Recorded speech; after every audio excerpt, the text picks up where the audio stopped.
Coming up on Mav News Monthly, we've got a finalized look into next semester and the upcoming changes to our learning model. Coming back from winter break, expect to start seeing some completions with the construction here at Southside.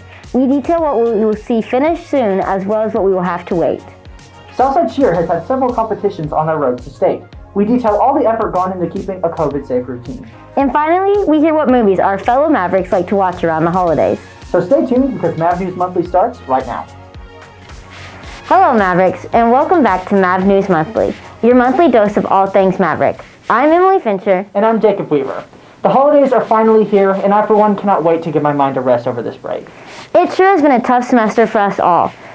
I for one am hoping for some change, and looking at the next semester, it's going to do exactly that.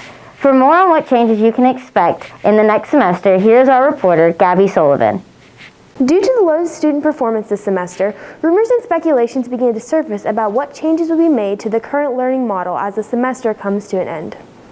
At the beginning of the month, the Fort Smith District Board met to determine a plan for the second semester, with the goal of improvising the students' academic performance district-wide. After their meeting, they decided that blended learning will only be acceptable to students finishing their first semester with A's or B's in a class.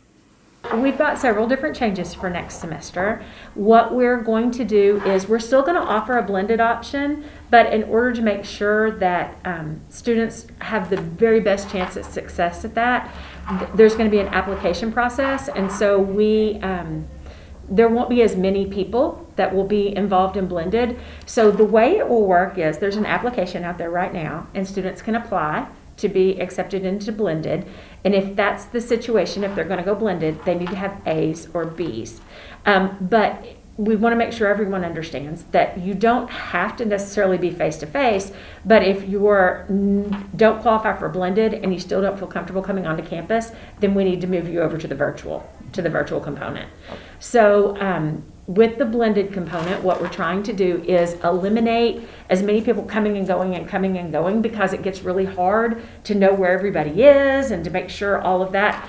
So what we're going to do is the campus will close. We won't necessarily come and go, but students can still check out, right? There's nothing that says that you can't check out. It just has to be with parents calling and checking you out, or parents sending a note, rather than being able to scan a code and come and go on your own. Because we know a lot of seniors are involved in partial days, right? What they'll do is, all they'll have to do is bring us a note once, so parents know that they're coming and going. And then what they'll do is when they're leaving, they'll go through the office and they'll get a Raptor slip that says that they're good to go.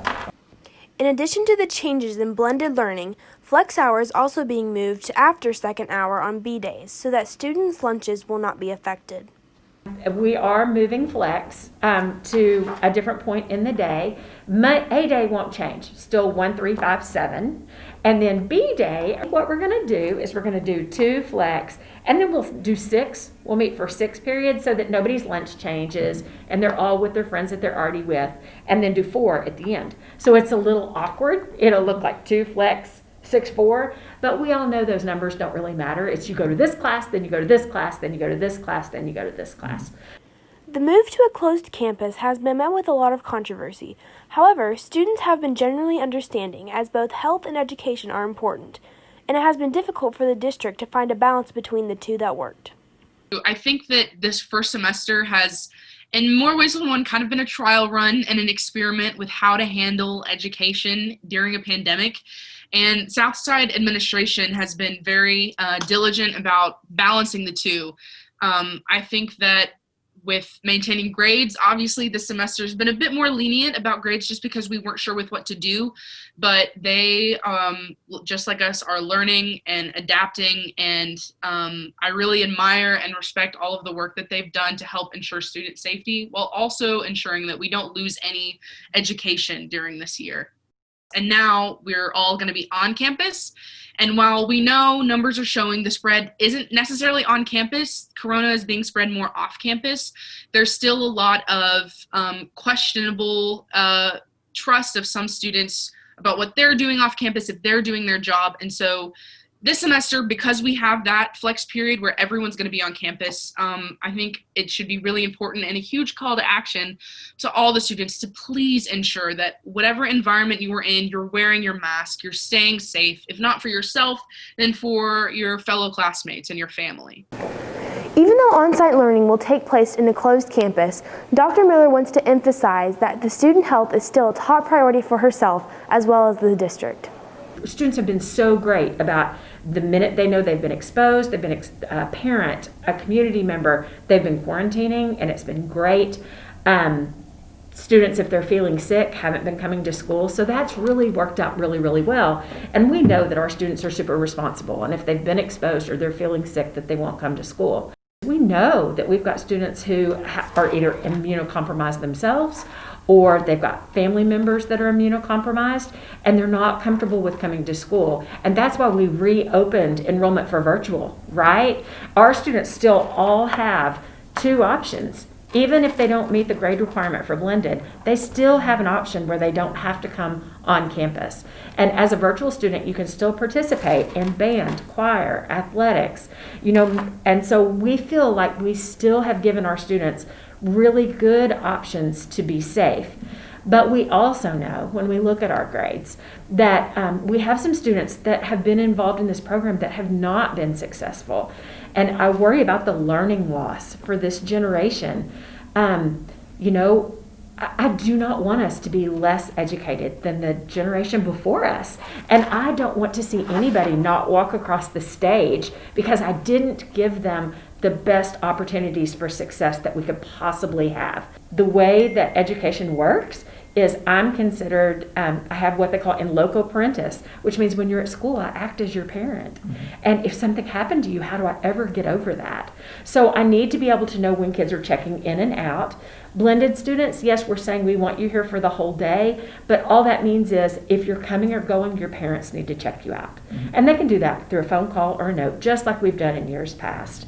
And we feel like we can be very safe, good hand washing procedures, continue to wear our masks, walk on opposite sides of the hallway, stay home if you're feeling sick. So we're still really trying to balance the needs of keeping our children safe with making sure that you guys are prepared for whatever your next level is. Mm-hmm. I couldn't be prouder of how our students have handled the situation that we find ourselves in. I just have to balance the responsibility of making sure that we keep our kids safe and we give them options to learn from home, and we make sure that they get the education they need to be successful in college and career, whatever their next steps are. Right.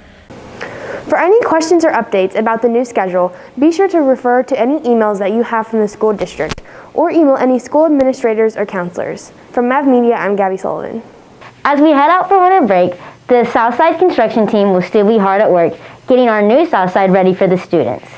With more on what you can expect to be finished soon, here's Kathryn Wilson. Ever since the groundbreaking ceremony last year, construction on campus has been underway, and we are now at the point where several sites are nearing completion.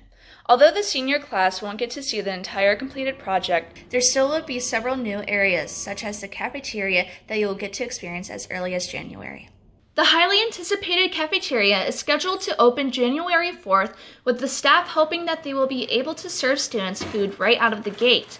The new cafeteria will offer students many different food options with specific lines dedicated to different foods. It may take them a little bit to get fully implemented, but you're going to have a hot lunch. One of the things I know that they're really excited about is being able to offer you guys French fries every day.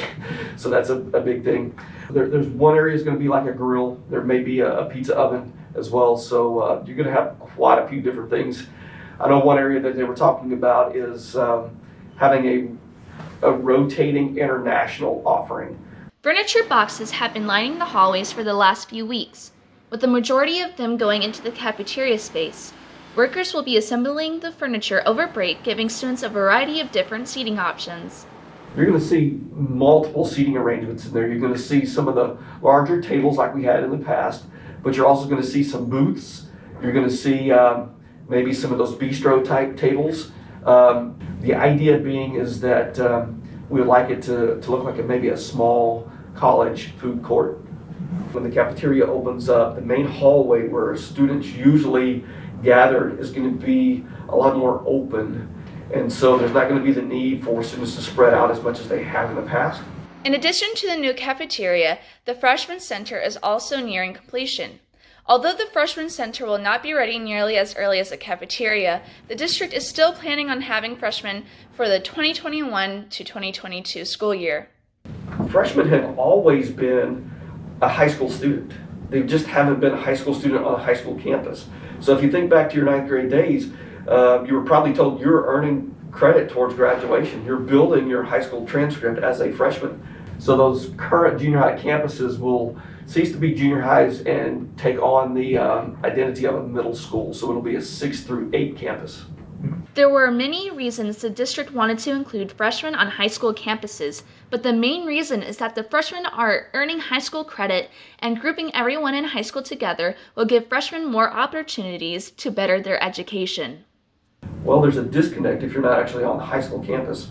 We're hoping that by getting the freshmen on campus, instilling in them the idea that they are already a high school student, and then expanding their offerings, then when students are graduating, they'll be graduating with more opportunities available to them. Although the inclusion of the freshmen may be met with a bumpy transition, administration at both Southside and Northside have been planning ways to have as little student traffic as possible to make the move all the more easier. For Mav Media, I'm Kathryn Wilson. And now it's time for your Southside Bulletin. We've had some snowfall earlier in the week, but it doesn't look like we will be seeing any more this weekend. Today we will have a high of 56 and a low of 40. Looking ahead at your weekend, some potential for a few rain showers brings the weather down, with highs ranging from the lower to upper 50s and lows in the mid to low 30s. Yearbooks for the 2021 yearbook season are on sale now. Yearbooks are $60 and can be purchased online at yearbookforever.com. We at Mav Media would like to congratulate football players Sean Rogers, Eli Lyles, Levi Russell, Luke Wyatt, Dimitri Lloyd, Landon Chafee, and Marlon Briggs on placing 2020 All-Conference. Sean Rogers was also named a 2020 All-State player. Congratulations, Sean. Congratulations to the Southside Quiz Bowl team for placing first in Arkansas and 15th at the national level. Great job, guys. If you are interested in trying out for cheer or dance, there will be a virtual meeting held January 20th. To receive an invitation to the meeting, scan the QR code on the screen now or visit the link in the description. Are you a club member or advisor who would like to include updates on our broadcast, or simply have a news story that you feel merits coverage? Check out our Mav Media tip line to submit any potential stories or updates you may have. Links are available in the description, as well as on our Facebook, Instagram, and Twitter pages at Mav Media. To keep up to date on everything around campus, be sure to follow Southside's official Facebook, Instagram, and Twitter pages using the links on screen now and in the description. The Southside cheerleaders have been in the middle of their competition season, but due to their team members being out sick or with quarantine, the team has found it difficult to keep a consistent routine. The Southside Maverick cheerleaders are nearing the end of their competition season, and the girls have had to put in extra effort during these practices. Due to COVID, the cheerleaders have had to change their routine several times before their second competition in Lake Hamilton. Despite these last-minute changes, the cheerleaders have represented their school well on the lead-up to state. With their state competition taking place tomorrow, senior Beth Kincannon reflects on her time as cheer captain during this year's competition season. So during practice, we wear masks except for when we're not stunning, and we don't wear a mask when we're doing the full-out routine. But at all the other times we wear them, we try to do a good job of distancing ourselves from each other. It's been hard this year just because of people getting quarantined, and we've had to change our routine a lot, but we're trying our best to continue competing. It's been very hard, and we've been presented a lot of challenges due to COVID. We've had members of our team quarantined, and so that's been hard. We've had to change our routine multiple times. We've had to practice a lot more, so it's been tough, but overall I'm thankful and very proud of our team for pushing through these tough times. Although the competitions have looked a bit different than in years past, the cheer team is still glad that they are able to compete in person rather than being completely virtual. Compared to last year, the competitions are a lot smaller and there's not as many teams because usually there's game day teams and performance teams, but there's only game day teams this year. The crowds are a lot smaller. We can only have a limited amount of family members come. For awards, there's only usually 3 cheerleaders that can go accept the award, and overall it's just a lot smaller. We have to wear our masks at all times except for when we perform. So. We at Mav Media wish the cheerleaders the best of luck at state tomorrow. And finally, with the holiday season right here upon us, Mav Media reporter Bianca Perlera asked around about your favorite Christmas movies. Hello Southside, I'm Bianca Perlera, and with Christmas almost here, I decided to take the hallways and find out what your favorite Christmas movies are. So what's your favorite movie for Christmas? My favorite Christmas movie is The Grinch. The Grinch? It's a difficult one, either a Christmas Story or a Christmas Carol. I grew up with both. Love Actually. Home Alone. Polar Express. Favorite Christmas movie? A Christmas Story, of course. It's just a classic and we watch it all day on Christmas Day. My favorite movie is the stop-motion animation Rudolph. The Polar Express. White Christmas. Why is it your favorite Christmas movie? It's got great music, it's got a great story. Rudolph the Red-Nosed Reindeer. It has to be National Lampoon's Christmas Vacation because there's so many different parts in it. But when the squirrel is in the Christmas tree, I laugh every time. It's a Wonderful Life. My favorite Christmas movie is the original Miracle on 34th Street. The old one, like in black and white, when Natalie Wood was little. That one's my very favorite. It's a little childish, but the Grinch Stole Christmas. What's the one it was on yesterday on loop? Over and over again. Christmas Vacation, without a doubt, because it's the only Christmas movie that you can watch more than once and it's still funny. Thank you, National Lampoon's Christmas Vacation. That's got to be the one. That one and Elf. Elf, pretty funny, just because Will Ferrell, he's just funny. Anything he does is funny. Probably Elf, just because it's a classic and it's really funny. It's probably Elf because I've been watching it ever since it came out. I think it's gonna be Elf, just because he's so kind of silly stupid. Okay, I have lots of favorite Christmas movies, but my favorite one is Elf! Looks like out of everyone I asked, Elf was the favorite movie. Want to share your favorite Christmas movie? Be sure and leave a comment down below. For Mav Media, I'm Bianca Perlera. Thank you, Bianca. We've seen a lot of news this semester. We came back to school during a pandemic, And because of this, we had our first ever virtual pep rally.